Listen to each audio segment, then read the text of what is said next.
चला math quiz competition मध्ये जर तुम्ही लेखी परीक्षेत चांगल्या मार्काने पास झालात आणि तुम्ही दुसऱ्या राऊंडला जर क्वालिफाय झालात तर तुम्हाला त्या क्वालिफाय राऊंड मध्ये याच्यातले 2 प्रश्न विचारले जातील. ते 2 प्रश्न कोणते विचारले जातील ते परीक्षेवर अवलंबून राहील. तर हे तोंडी परीक्षा आहे, तुम्हाला लेखी परीक्षा नाही, तोंडी परीक्षा. कमीत कमी वेळात तुम्हाला ती देता आली पाहिजे. जर दोघांनी सारखीच उत्तर दिले तर कोणी किती कमी वेळात दिला त्याच्यानुसार त्याचा नंबर काढला जाणार आहे. म्हणून कॅल्क्युलेशन करणं किंवा उत्तर देणं फास्ट करायचे. तर पहिला प्रश्न आपण समजून घेऊया बघा. 60 च्या लगतची मागची संख्या, सॉरी 600 च्या लगतची मागची संख्या. मागची संख्या कोणती आहे? 6 च्या लगतची. 600 च्या व्हेरी गुड. 599. 1 ते 99 पर्यंत म्हणजे 1 ते 1000 पर्यंत तुम्हाला कोणत्या संख्येचं मागची संख्या सांगता आली पाहिजे, पुढची संख्या सांगता आली पाहिजे. पुढची पण संख्या विचारू शकतात. ठीक आहे बघा. त्यानंतर पुढे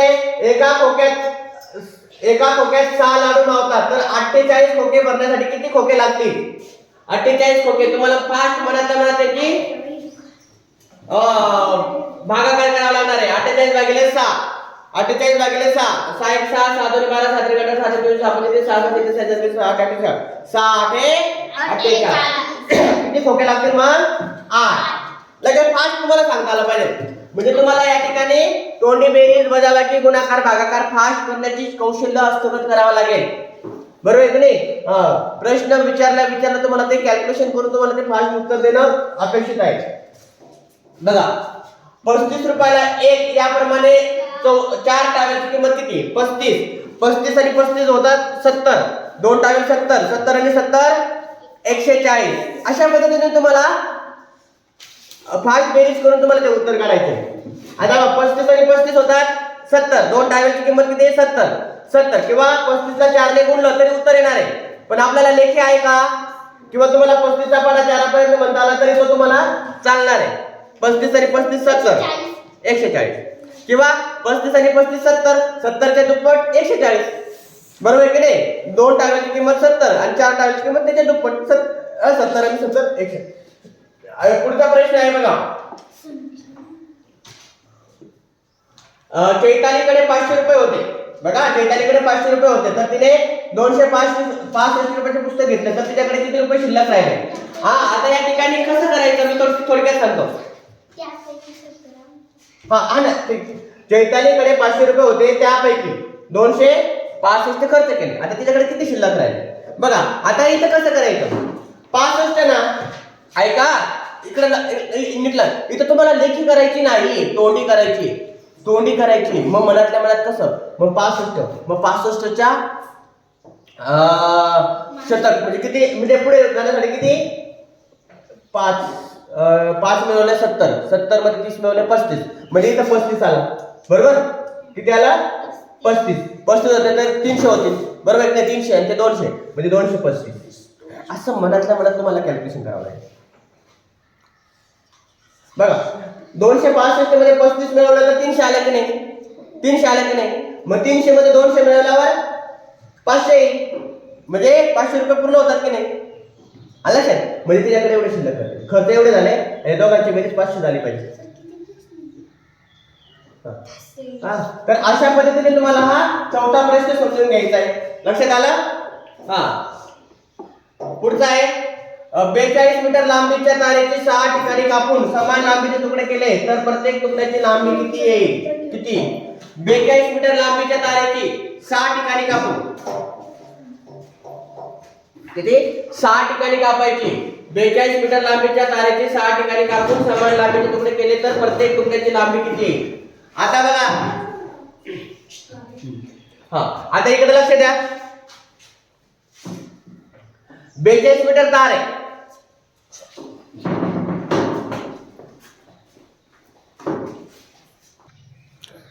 तर बघा आता याचं मी छोटस उदाहरण देऊन तुम्हाला एक पॅटर्न शोधायला सांगतो. तर 42 मीटर ऐवजी मी काय करतो? एक 4 मीटर काय एक रिबीन घेतली. आता इथं 6 ठिकाणी कापायचंय. 6 ठिकाणी कापायचंय. मी इथे किती ठिकाणी कापतो? फक्त एका ठिकाणी कापल्यावर किती तुकडे होतात? 2. एका ठिकाणी कापल्यावर किती तुकडे होतात? 2. मी 3 ठिकाणी कापल्यावर किती तुकडे होतात? नीट का? इकडे या. किती तुकडे होतील? एक. आता इथंच कापायचे नाही मी. 1 2 3 ठिकाणी कापले. 1 2 3 4 4 तुकडे झाले की नाही? ते 5 ठिकाणी कापल्यावर किती होतील? 6. 1 2 3 4 5 6. बरोबर. मग 6 ठिकाणी कापल्यावर किती तुकडे होतील? 6 ठिकाणी कापल्यावर किती तुकडे होतील? 7. म्हणजे याच्यामध्ये एक मिळवायचं आहे फक्त. किती ठिकाणी कापायला लावतो ना त्याच्यामध्ये एक मिळवायचा. 7 तुकडे होतील. किती तुकडे होतील? 7. मग आता याच्यावर तुम्हाला लक्षात आलं 5 ठिकाणी कापला आहे, 4 ठिकाणी कापला आहे, 3 ठिकाणी कापला आहे, तर तुकडे किती होतील? एक लक्षात आलं तुमच्या. बघा 42 मीटर लांबीच्या तारेचे 6 ठिकाणी कापून समान लांबीचे तुकडे करायचे. समान लांबीचे तुकडे करायचे. बघा 2 ठिकाणी कापलं तेव्हा 3 तुकडे झाले. 4 ठिकाणी कापलं तेव्हा 5 तुकडे झाले. म्हणजे त्याच्यामध्ये फक्त एक मिळवायचं. म्हणजे तेवढे समान लांबीचे तुकडे होते. आता 6 ठिकाणी कापलं म्हणजे किती? 7 तुकडे होतात की नाही? मग आता 7 तुकडे 42 मीटरला समान याच्यात विभाग करायचे. मग 7 आणि या 42 ला भागायचे. मग 7 1 7 7 2 14 7 1 7 4 7 7 7 7 42 6 मीटरचे किती? एका तुकड्याची लांबी किती येईल? 6 मीटर. आणि हे इथं तुम्हाला तोंडी करायचंय त्यामुळे इथं पाड्यातली संख्या दिली जाईल. इथं कोणती संख्या दिली जाईल? पाड्यातली. तुम्हाला इथं 7चा पाडा आला पाहिजे. तुम्हाला पाडे पाठ करायला लावलेत ना किंवा 7 × 42 फास्ट तुम्हाला पाडे जर पाठ असतील तर तुम्हाला फास्ट उत्तर देता येईल. 7 × 42 6 लगेच 6. कारण की या ठिकाणी रॅपिड राऊंड होणार आहे त्यामुळे तुमचं किती क्विक उत्तर देतात त्याच्यावर अवलंबून राहणार आहे. ठीक आहे? ठीक आहे. हा पुढचा प्रश्न आहे मनोजने 5/7 भाग चॉकलेट मधून 3/7 भाग चॉकलेट वाटले तर आता त्याच्याजवळ किती भाग चॉकलेट राहिले? म्हणजे 5/7 भाग होते त्याच्यातनं हे चॉकलेट वाटलेत की नाही? म्हणजे कमी झाले की नाही? देऊन टाकले. तर आता त्याच्याकडे किती चॉकलेट? म्हणजे या ठिकाणी कमी झाले. कोणती क्रिया करावी लागेल? Very good. वजाबाकी. आता 5/7 वजा 3/7. आता छेद समान आहे बरोबर की नाही? या ठिकाणी अपूर्णांकांची बेरीज वजाबाकी करताना छेद समान असावे लागतात. छेद समान असले तर फक्त अंशांशाची बेरीज करायची आणि छेदाचा छेद एकदाच लिहायचा. हे आपण शिकलो आहे. मग 5तून 3 गेले 2/7. म्हणजे या ठिकाणी तुम्ही लगेच पाहायचं 7 छेद समान आहे. मग 5तून 3 गेले 5तून 3 गेले 2/7. फास्ट सांगता आलं पाहिजे. 2/7 अशा पद्धतीने तुम्हाला ते सांगता आलं पाहिजे. लक्षात आलं? आलं का लक्षात? ओके.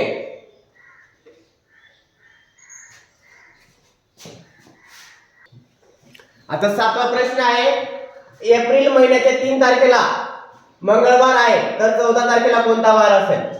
तर बघा 3 तारखेला मंगळवार आहे ना मग त्याच्या पुढचा मंगळवार किती तारखेला येईल सांगा बरं? 10 तारखेला येईल. 7 मिळवायला लागेल की नाही? मग 10 तारखेला मंगळवार. मग 14 तारखेला कोणता वार येईल? मग 10 तारखेला मंगळवार आहे. मग 11ला बुधवार, गुरुवार, शुक्रवार, शनिवार. मग कोणता वार येईल? शनिवार. कोणता वार येईल? अशा पद्धतीने फास्ट करायचं. पुढचा आहे राजूचं वय 7 वर्ष आहे, प्रशांतचं वय 16 वर्ष आहे तर आणखी 2 वर्षांनी दोघांच्या वयांची बेरीज किती असेल? 2 वर्षानंतर राजूचं वय किती होईल? 9. आणि प्रशांतचं वय 18 होईल. दोघांची बेरीज करा. 18 आणि 9 27. 18 9 27 असं मनातल्या मनात बेरीज करायची. आलं लक्षात? फास्ट बेरीज तुम्हाला करता आली पाहिजे. पुढचा आहे एका रांगेत मध्यभागी उभ्या असणाऱ्या मोहिनीचा 13वा क्रमांक आहे तर त्या रांगेत एकूण मुली किती? मध्यभागी उभी राहिलेली मोहिनी कुठे उभी राहिलेली? मध्यभागी तिचा किती नंबर आहे? 13वा. मग तिच्या पुढे किती मुलं असतील? 13. तिचा 13वा आहे. तिचा पुढे किती मुलं असतील? 12. पाठीमागे 11. मध्यभागी आहे की नाही?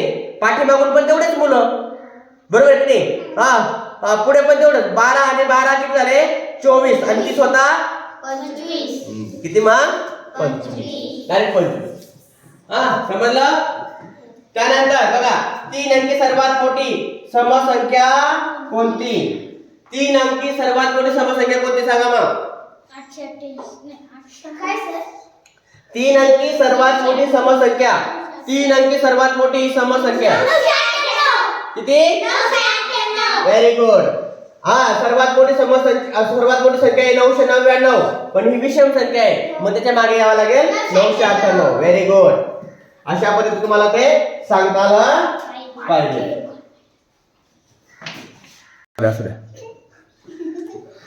तर बघा 8 रुपयांना 5 फुले. बघा 8 रुपयांना 5 फुले, तर 30 फुलांची किंमत किती होईल? मग या ठिकाणी आपण 5 फुले 5 फुले 5 फुलांचे असे गट मनातल्या मनात करायचे. किती गट होतील? बरोबर. बघा 6 गटात 30 फुले होतील की नाही? मग हे 5 फुले 8 रुपयाला, हे 8 रुपयाला म्हणजे किती? 16. हे दोन्ही 16 16. मग 48. या पद्धतीने तुम्हाला काढता येते. पुढचा आहे एकही सरळ बाजू नसणारी भौमितिक आकृती कोणती आहे? वर्तुळ. बरोबर. वर्तुळ कोणती बाजू नसते, सगळे वक्र बाजू असते. बघा 7 शतक गुणिले 1 दशक बरोबर किती? 7 शतक म्हणजे 700. 7 शतक म्हणजे 700 आणि 1 दशक म्हणजे 10. दोघांचा गुणाकार केला 7000. हे काही सांगायची गरज नाही. आता 1 ते 100 या संख्येमध्ये शून्य किती वेळा येतो? 11 वेळा येतो. बरोबर. 1 ते 100 म्हणजे सगळे अंक मोजून पाहायचं. 1 किती वेळा येतो, 2 किती वेळा येतो, 0 किती वेळा येतो, हे सगळं तुम्ही करायचंय आणि लक्षात ठेवायचं. त्यानंतर 2.5 मीटर म्हणजे किती सेंटीमीटर? तर 2.5 आपण 2.5 मीटर, त्याला गुणिले जर 100 केलं तर 250 येतं. या गुणाकाराचा सराव तुम्हाला करायचा आहे जास्तीत जास्त. आता पुढचा प्रश्न आहे बघा 908 पैसे. 908 पैसे म्हणजे किती रुपये आणि किती पैसे?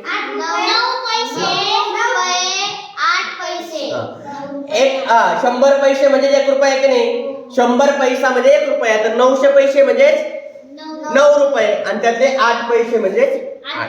ओके. आता 3:45 वाजले म्हणजे किती वाजून किती मिनिटं झाले? 3:45 45.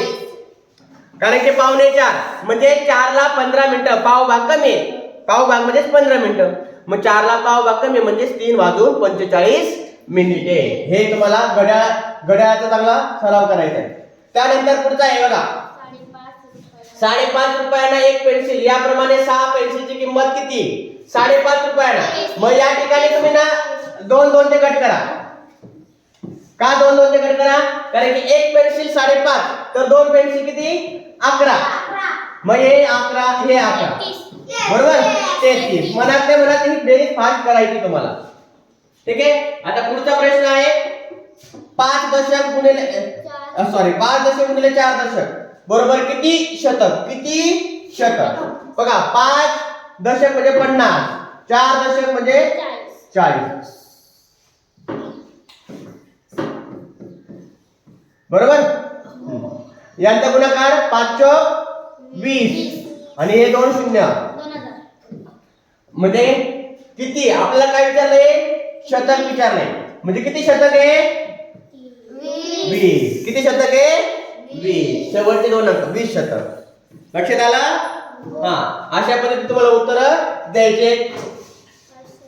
बघा पुढचं आहे 578. या संख्येतील दशक आणि एकक स्थानच्या अंकांच्या स्थानिक किमतीतील फरक किती? स्थानिक किमतीतील बघा एकक, दशक आणि एकक. दशक स्थानचा अंक कोणता आहे? 7 म्हणजे त्याची स्थानिक किंमत किती? 70. एकक स्थानचा अंक किती आहे? 8 त्याची स्थानिक किंमत आहे 8. फरक विचारलाय किती? 62. किती? 62. या मनातल्या मनात करायचं तुम्हाला. 28 च्या पुढील 5वी विषम संख्या कोणती? 5वी विषम संख्या कोणती? 28 च्या पुढील 5वी. 28 आहे. पहिली विषम संख्या किती? 29. दुसरी पहिली 29 नंतर 31 33 35 37 असं म्हणत पहिली आणि 28 ना 28 पहिली 29 असं बोटावर मोजायचं. 5वी आहे ना 5 पर्यंत. आलं सर फास्ट करता येते नाही. हा तर बघा या पद्धतीने तुम्हाला हा प्रश्नाचे उत्तर